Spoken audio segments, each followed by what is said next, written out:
Friends, ఇప్పుడే అందిన వార్త ప్రభుత్వ ఉద్యోగులకు సంబంధించి ముఖ్య ప్రకటన డిఏపిఆర్సి తాజా అప్డేట్స్ అయితే వచ్చాయన్నమాట. సో ఆ వివరాలు ఏంటనేది కూడా వీడియోలో తెలుసుకుందాం. వీడియోలో చివరి వరకు చూడండి, అర్థమవుతుంది. మొదటిసారి ఛానల్ వస్తే తప్పకుండా సబ్స్క్రైబ్ చేసుకోండి. చూస్తున్నారు కానీ లైక్ చేయడం మర్చిపోతున్నారు, వెంటనే లైక్ చేయండి. వీడియోలోకి అయితే వెళ్ళిపోదామండి. రాష్ట్ర ప్రభుత్వ ఉద్యోగులకు దక్కాల్సినటువంటి ఆర్థిక ప్రయోజనాలు గండికొట్టేందుకు కాంగ్రెస్ సర్కార్ ప్రయత్నిస్తుందా? సో కరువు భత్యం ఏదైతే డిఏ బకాయిలు ఎగనామం పెట్టేందుకు ప్రణాళికలు సిద్ధం చేసిందా అంటే ఉద్యోగులు అవుననే అంటున్నారు. దీనికి సంబంధించి ఉద్యోగ సంఘ జేఏసీ నేతలు ఇక వంత పాడుతున్నారని మండిపడుతున్నారు. ఉద్యోగులకు నష్టం కలిగించేలా, సర్కారుకు మేలు చేసేలా సంఘాలు నాయకులు ప్రవర్తించడాన్ని తీవ్రంగా ఖండిస్తున్నాయి. సో రాష్ట్రంలోని ఉద్యోగులు పెన్షన్లకు సంబంధించి 5 డిఏలు చెల్లించాల్సిన ప్రభుత్వం రెండో పీఆర్సీని సైతం ప్రకటించాల్సి అయితే ఉంది. దీంతో పెండింగ్లో ఉన్నటువంటి డిఏలను పీఆర్సీ విలీనం చేయాలన్న ప్రతిపాదన తెరపైకి వచ్చింది. దీన్ని ఉద్యోగులు తీవ్రంగా వ్యతిరేకిస్తున్నారు. పీఆర్సీ అమలు తేదీ తర్వాత గల డిఏలను విలీనం చేస్తారని జేఏసీ కొన్ని సంఘాల నేతలు అయితే ప్రశ్నిస్తున్నారు. పెండింగ్లో డిఏలను పీఆర్సీ విలీనం చేస్తే ఉద్యోగులకు తీవ్ర నష్టం జరుగుతుందని ఆందోళన వ్యక్తం చేస్తున్నారు. అసలు ఇది ఎలా సాధ్యమని, చట్ట ప్రకారం చెల్లుతుందా అన్న ప్రశ్నలు తలెత్తుతున్నాయి. సాధారణంగా పీఆర్సీ ప్రకటించినప్పుడు అప్పటి వరకు ఉన్న కరువు భత్యాన్ని మూల వేతనంలో విలీనం చేస్తారు. దీనిని డిఏ కూడా విమర్శ అయితే అంటారు. పీఆర్సీ గడువు తేదీ ముందు డిఏలను ఇలా మాత్రం విలీనం చేసే అవకాశం అయితే ఉంటుంది. రాష్ట్రంలో ప్రభుత్వం ప్రస్తుతం 33.67 డిఏ అయితే ఉంది. దీన్ని విలీనం చేసిన తర్వాత పీఆర్సీ కమిటీ ఫిట్మెంట్ను కలిపి కొత్త వేతన స్కేల్ను ఖరారు చేస్తుందన్నమాట.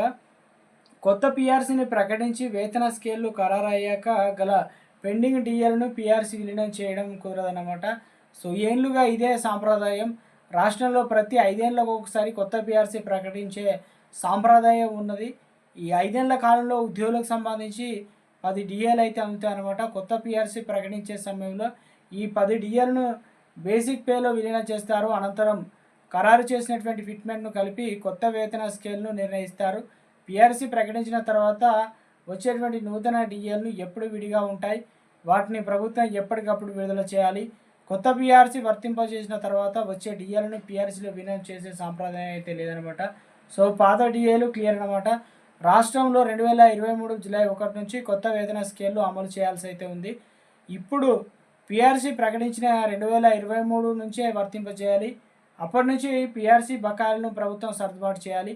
కానీ 2023 జూలై 1కి ముందున్న డిఏలను ప్రభుత్వం క్లియర్ చేసింది. ప్రస్తుతం వాటిలో ఒకటి కూడా పెండింగ్లో అయితే లేదు. 2024 జనవరి నుంచి ఏడాది 2026 జనవరి వరకు ఇవ్వాల్సిన 5 డిఏలు మాత్రం పెండింగ్లో అయితే ఉన్నాయి. ఇవన్నీ కలిపితే మొత్తం 12.74% అయితే అవుతుందని చెప్పేసి అంచనా. వంతపాడుతున్న నాయకులు, ఉద్యోగ సంఘాలు, జేఏసీలోను కొందరు నా నాయకులు పెండింగులు డిఏను పీఆర్సీలో విలీనం చేయాలనే ప్రతిపాదనను తెరపైకి తెచ్చారు.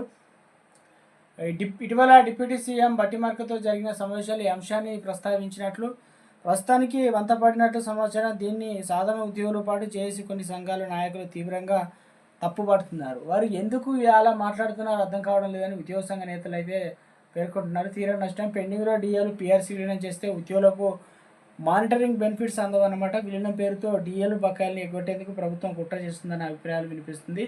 ఇక పీఆర్సీ ముందున్న డిఏలను విలీనం చేయడం ద్వారా ఉద్యోగులు మూల వేతనం, హెచ్ఆర్ఏ ఏదైతే ఉందో, ఇతర అలవెన్స్లను, రిటైర్మెంట్ తర్వాత వచ్చే ప్రయోజనాలు, గ్రాట్యుటీ పెన్షన్ పెరుగుతాయి. ఆ తర్వాత విలీనం చేస్తే నష్టం జరుగుతుందన్నమాట. పెండింగ్లో ఉన్నటువంటి 5 డిఏలను ఒకేసారి ఇస్తే ఉద్యోగులకు పెద్ద మొత్తంలో లాభం జరుగుతుంది. మొత్తాన్ని కూడా ఇప్పుడు ఇవ్వకుండానే ఫిట్మెంట్లో కలిపితే తక్షణ ఆర్థిక సాయం అందదన్నమాట. డిఏలను బకాయిల రూపంలో చెల్లించకుండా వేతనంతో కల్పిస్తే పాత బకాయిలు అందమన్నమాట. పైగా ఫిట్మెంట్ శాతం అనేది తగ్గని నికర